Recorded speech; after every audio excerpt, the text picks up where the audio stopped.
All right, so this is a video for the middle of funnel campaign breakdown. How to do a middle of funnel retargeting campaign. I decided to record this with the webcam, so we get a little, I don't know, better engagement that way. But I'm having to record this from my bedroom because I'll show you, my home office is it's currently under construction. You can see the drywall works being done in there. We had to do some work on the wall and the flooring and some other things. So I have kicked myself out of the home office temporarily so that that work can be done without getting all the dust all over my computer. Okay, so middle funnel. This is of course a follow-up to the bottom of funnel video that I recorded earlier.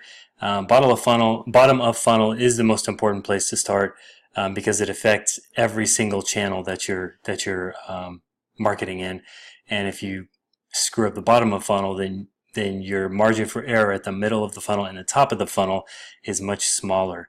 But if you get the bottom of funnel right, then you can afford to not make more mistakes, but you can afford to be more aggressive in the middle of the funnel and the top of the funnel than other people, than like your competitors, who maybe haven't gotten their bottom of funnel really tightly managed and correctly managed. So that's why I always recommend starting at the bottom of funnel first and then working up the funnel from there.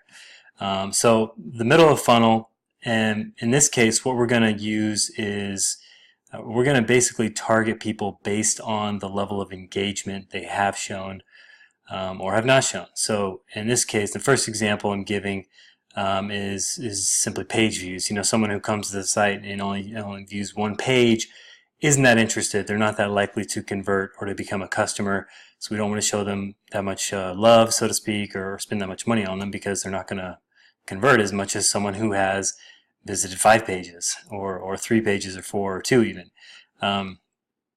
So basically, you know, page views is a great way. You could also use time on site, but page views I think is probably a little easier way to segment and create these audiences so that we can tell who's engaged, who's interested, and who's just a passerby.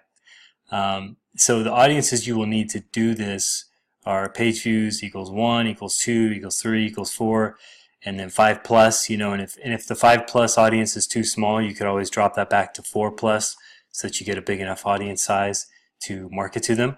And each one of those needs a time frame of the past 5 days, past 10 days, and past 25 days. And of course, those windows, time windows, you can play with those. You can make them smaller, make them bigger, or go on past 25 days. If you have a really long sales cycle, then it would make sense to go beyond 25 days. And it's going to be a very similar setup to the bottom of funnel campaign from the last video. You're basically using the reach and the frequency to control the spend at these different levels. You know, someone whose page view equals 1 for the past 5 days is a little bit more interesting to us than someone whose page view equals 1 for the past 25 days, because once they've gotten into days 11 to 25, you know, it's been a while. They only visited 1 page to begin with, and now we're more than 10 days past when that actually happened. So, you know, we're going to have our reach and frequency much lower for that ad set than at the beginning. And we may find that page view equals 1, it just really isn't worth targeting after 5 days. We may find that there's just no reason. I mean, they just haven't shown enough interest and they're not coming back, so why waste money on them? Let's spend that money instead on people who have spent more time on the site, or you would pour that money back to the top of the funnel to try to get more people into that higher engagement pool that you can target, if that makes sense. So yeah, those are the audiences you'll need based on page views and those different days.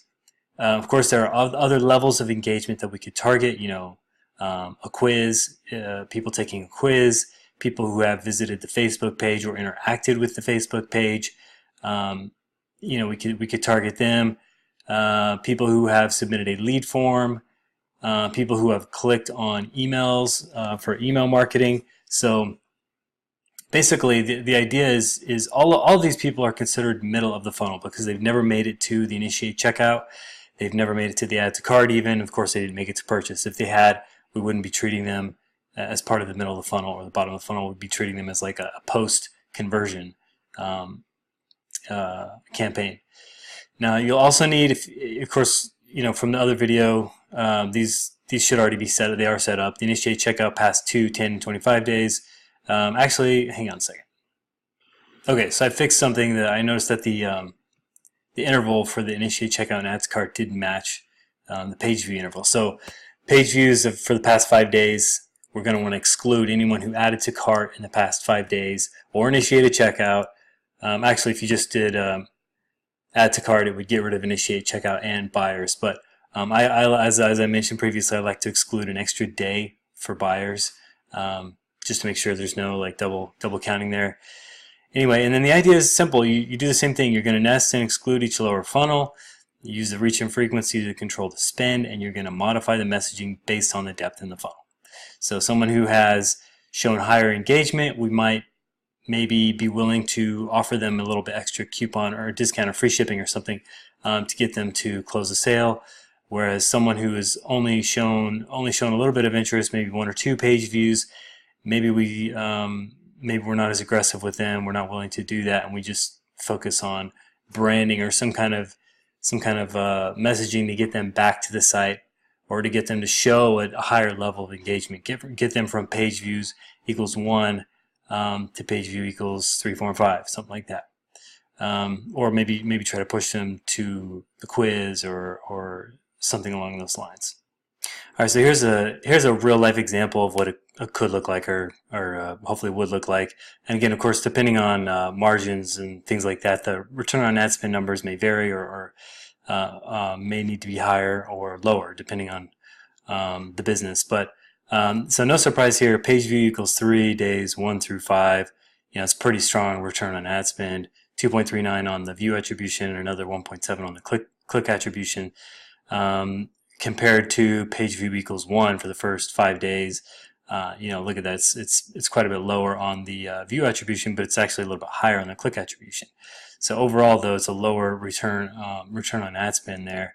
And so generally, you're going to see obviously a higher return on ad spend the higher the engagement is and the shorter the time period is. So even at page view of 3+, we've gotten out to 11 to 25 days, and the return is not that great.